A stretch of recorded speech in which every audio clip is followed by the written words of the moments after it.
नमस्कार दोस्तों, मैं आपका दोस्त देवेंद्र चंद्र राजा अपने YouTube चैनल देवेंद्र चंद्र राजा में आपका हार्दिक स्वागत करता हूं।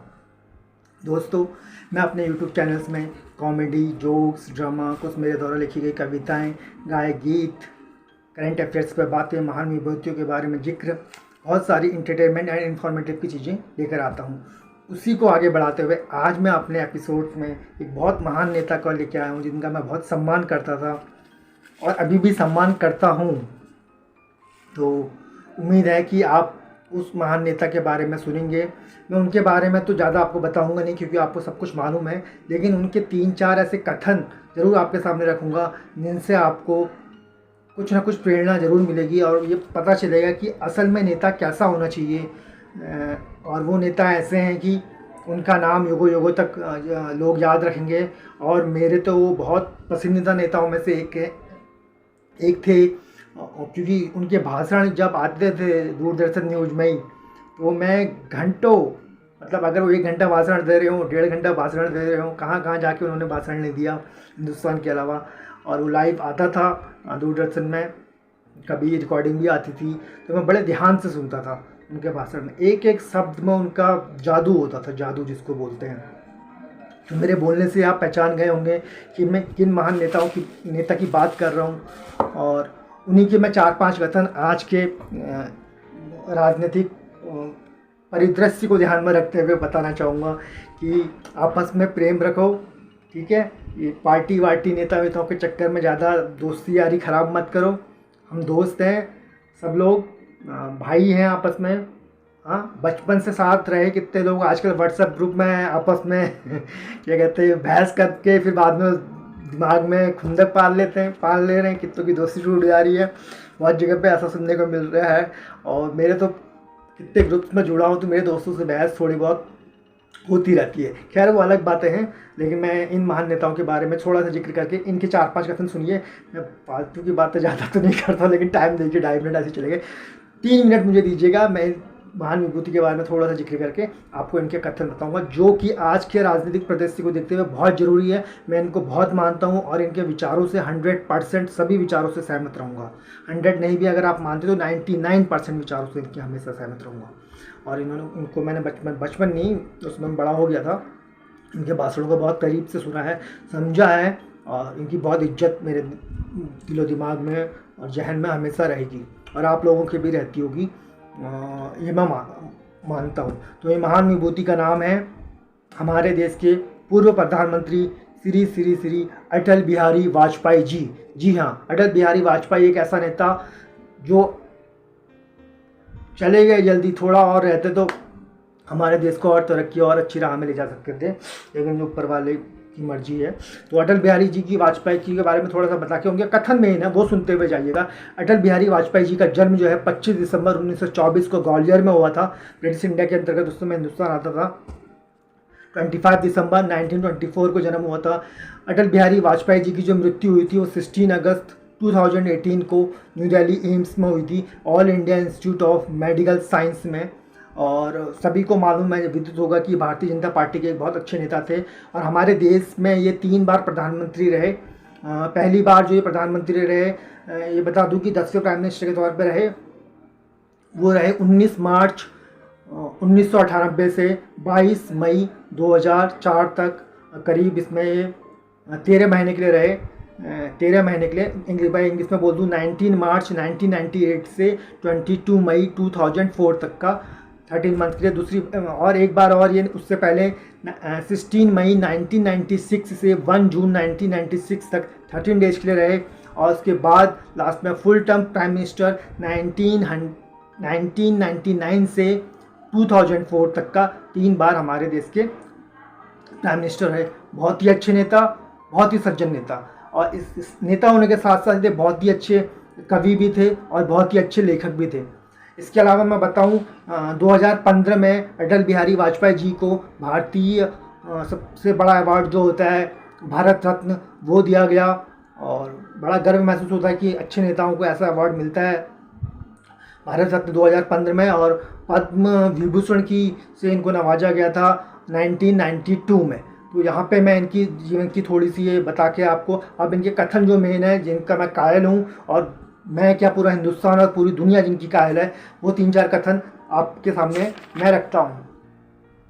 पहला कथन देखिए, कितने उच्च विचार से, जब मैं बोल रहा हूँ, जब मैं 16 साल, 17, 18, 19, 20 साल का था, तब मैं इनके भाषण टीवी में सुनता था, दूरदर्शन में, भले ही जितनी देर का हो। और इनकी एक अलग ही शैली थी बोलने की, कविता बोलने की, भाषण बोलने की, और सब लोग सुनते थे बड़े ध्यान से, पूरे हॉल में सन्नाटा, हर कोई सुनते रहेगा। जबकि अगर इनका पॉज भी रहता था कभी कभी 3 सेकंड का, 4 सेकंड का, तब भी लोग सोचते रहते थे कि अटल बिहारी जी अब क्या बोलेंगे, अब क्या बोलेंगे, अब क्या बोलेंगे। और जो भी उनके मुख से निकलता था, वो कुछ ना कुछ ऐसा निकलता था कि आपकी अंतरात्मा अंतर तक का मुग्ध हो जाएगी कि वाह क्या बात करी है नेता ने। तो इस महान नेता के 3-4 कथन सुनते हुए जाएगा, इसकी बिल्कुल मत कीजिएगा। ये आपको ज़िंदगी में काफ़ी काम आएंगे। जो लोग राजनीतिक क्षेत्र में अपना रुचि रखते हैं, या जो जनरल नॉलेज के तौर पे बच्चे भी इसको सुन सकते हैं, जो मैंने इनके बारे में जीवन परिचय दिया। और इनका कथन जरूर सुनिए, क्योंकि आपके जीवन में कभी नहीं कभी ये काम आएगा, अगर आप इसको ध्यान से सुनेंगे और अपने जीवन में आजमाने की, इम्प्लीमेंट करने की कोशिश करेंगे। तो पहला कथन, 3-4 कथन जल्दी जल्दी सुना रहा हूँ। पहला कथन सुनिए, अटल बिहारी वाजपेयी जी का। इन्होंने कहा था, मेरे प्रभु मुझे इतनी ऊंचाई कभी मत देना कि मैं गैरों को गले न लगा सकूं। देखिए बहुत गहराई है हर बात पे, ध्यान से एक बार और रिपीट करता हूँ, करता हुआ चलूँगा हर चीज़ को।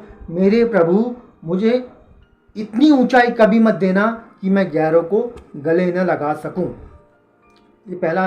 दूसरा देखिए, एक कवि की कविता के रूप में इनकी कविता थी, इसका कुछ अंश मैं रख रहा हूँ, और भाषणों का भी कुछ अंश रख रहा हूँ, पूरा पूरा नहीं बता रहा हूँ किसी का, कि काफ़ी लंबा टाइम लग जाता है, और वो अंश इतने महत्वपूर्ण है कि उससे आपको कुछ ना कुछ लाभ मिलेगा। जैसे पहले वाला ये इतना अच्छा था कि मेरे प्रभु मुझे इतनी ऊंचाई कभी मत देना कि मैं गैरों को गले न लगा सकूँ। दूसरा कविता है एक छोटी सी, बाधाएं आती हैं आए, बाधाएं आती हैं आए, घिरे प्रलय घोर घटाएं, पाँव के नीचे अंगारे, सिर पर बरसे यदि जौलाएं, निज हाथों में हंसते हंसते आग लगाकर जलना होगा, कदम मिलाकर चलना होगा, कदम मिलाकर चलना होगा। जी हाँ, ये बहुत ही शानदार कविता, मतलब आप ध्यान से सुनिएगा इसको और खुद ही समझिएगा। बाधाएं आती हैं आए, घिरे प्रलय की घोर घटाएं, पाँव के नीचे अंगारे, सिर पर बरसे यदि जौलाएं, निज हाथों में हंसते हंसते आग लगाकर जलना होगा, कदम मिलाकर चलना होगा, कदम मिलाकर चलना होगा। उम्मीद करता हूं कि आप इसका अर्थ निहित अपने दिमाग में सोच समझ रहे होंगे। ध्यान से सुनने अटल बिहारी वाजपेयी के हर शब्द में, हर वाक्य में बहुत गहराई होती है। 2-3 और रह गई हैं, जरूर सुनिएगा, सुनते हुए जाइएगा। तीसरा, एक बार की बात है कि पत्रकारों से इनके वार्तालाप, कन्वर्जेशन चल रहा था, कहीं पे पत्रकार आए होंगे, तो पत्रकार में बैठते रहते थे और अपने वक्तव्य देते रहते थे। तो इन्होंने पत्रकारों से कहा कि मैं पत्रकार होना चाहता था, पर मैं प्रधानमंत्री बन गया। आजकल पत्रकारों ने मेरी हालत ख़राब कर रखी है, मैं बुरा नहीं मानता हूँ, क्योंकि पहले मैं एक कार्य कर चुका हूँ। देखिए कितनी अच्छी शैली में उन्होंने पत्रकारों को जवाब दिया, कि कोई भी पत्रकारों से नाराज़ भी नहीं होता, और सही सही बात भी उन्होंने उनको बता दी कि मैं पत्रकार बनना होना चाहता था, बन गया प्रधानमंत्री। आजकल पत्रकार मेरी हालत ख़राब कर रहे हैं, मैं बुरा नहीं मानता हूँ, क्योंकि मैं पहले ये कार्य कर चुका हूँ। तो नेता ऐसा होना चाहिए। देखो इतना कन्वर्सेशन इतना अच्छा कि सामने किसी को डर भी नहीं लग रहा है और आराम से बातचीत कर रहे हैं, ऐसा नेता होना चाहिए कि रिपोर्टर्स जो हैं उनकी रिपोर्टिंग ढंग से कर सकें।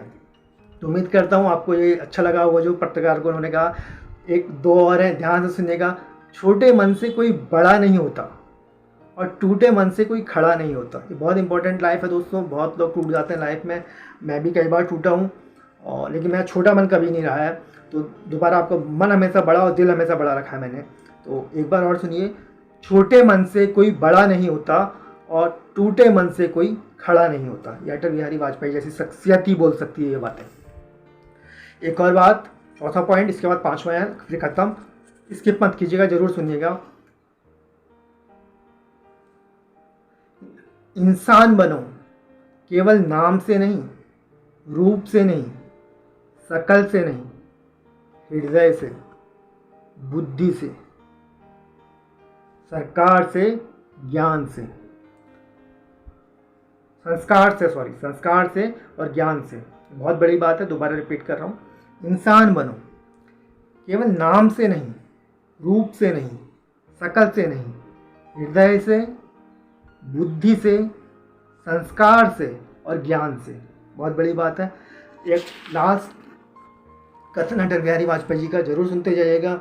ऐसे महान नेता दशकों में नहीं, शतकों में पैदा होते हैं और इनकी कमी हमेशा हमको खलेगी। एक लास्ट और मैं बता रहा हूँ, उसके बाद मैं ख़त्म करता हूँ। छठा, जहाँ विरोध और विरोधियों को गद्दार मानने का भाव है, सुनिए ध्यान से, जहाँ विरोध और विरोधियों को गद्दार मानने का भाव है, वहाँ लोकतंत्र समाप्त हो जाता है और तानाशाही का उदय होता है।